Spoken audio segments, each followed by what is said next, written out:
My name is Ethan Ward, and I am a freelance photographer who spends most of his time exploring forgotten places.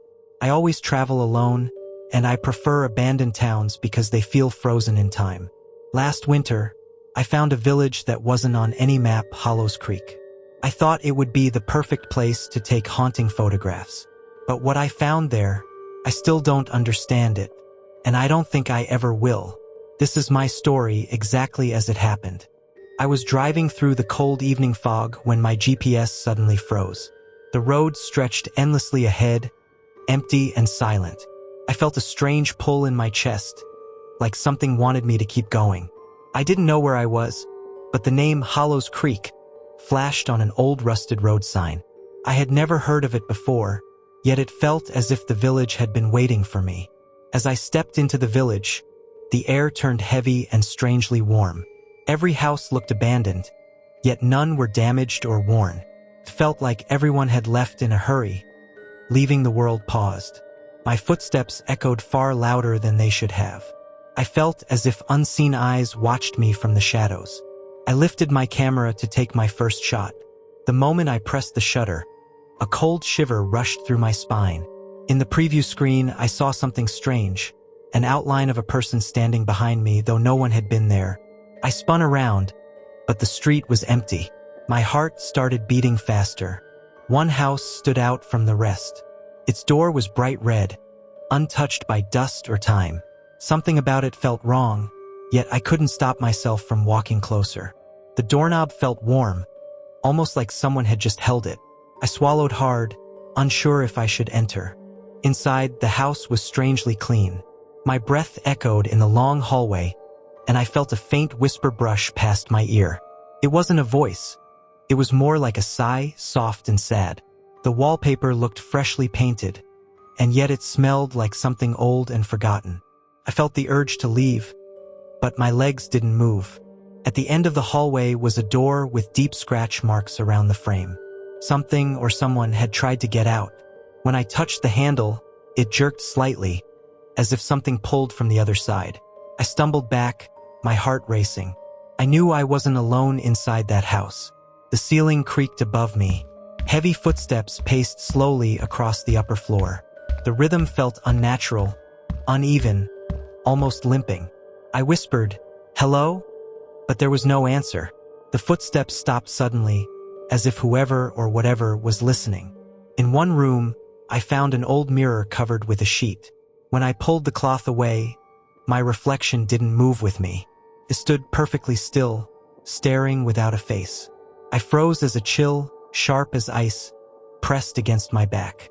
For the first time, I heard it clearly, a voice whispering my name. "Ethan?" It echoed through the halls like a distant breeze. Nobody should have known my name here. I backed away slowly, gripping my camera like a weapon. A loud bell rang outside, startling me. It sounded old, rusty, and completely out of place in a dead village. My heartbeat synced with each ring. I ran outside, searching for the source, but found only an empty bell tower with no rope. Near the tower, I spotted a woman standing far away, her silhouette faint in the mist. She didn't move. She didn't speak. When I tried to call out to her, she slowly lifted her arm and pointed toward the woods. My chest tightened.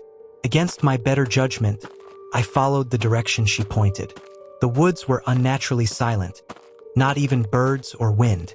The deeper I went, the heavier the air felt. My camera began flickering like something interfered with it. I found a small campsite hidden between the trees. The fire pit still held warm ash, as if someone had been there minutes earlier.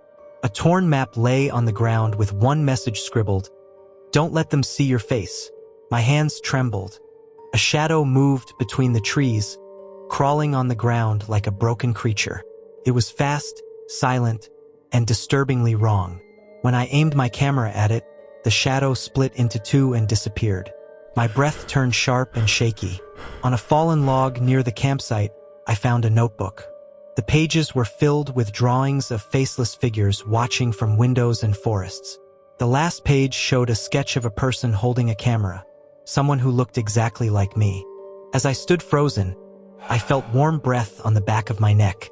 Slowly, I turned. Nobody was there, but the trees now felt closer, like they had moved.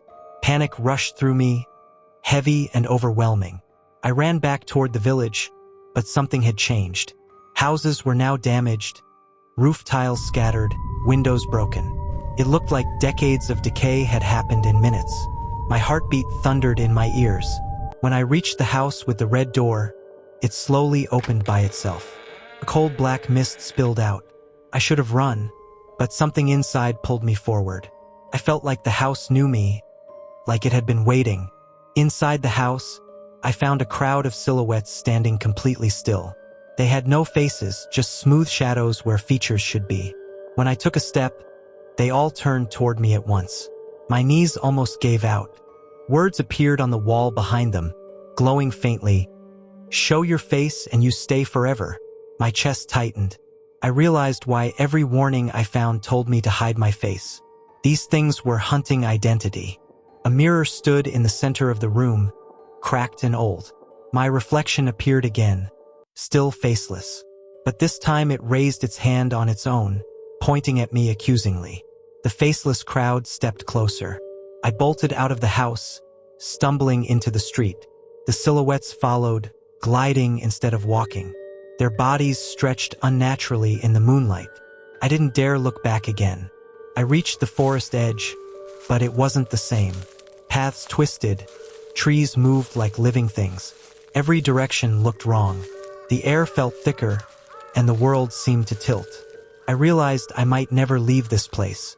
Desperate, I lifted my camera and took one last photo. The flash lit up the trees and revealed a figure standing inches from me. Tall, faceless, and staring. My camera fell from my hands as I stumbled backward. I don't remember how I got home. My car was parked outside as if nothing happened. But the camera was gone. And sometimes, late at night, I hear the village bell ringing from nowhere. I know Hollows Creek still remembers me. And I know one day, it will call me back.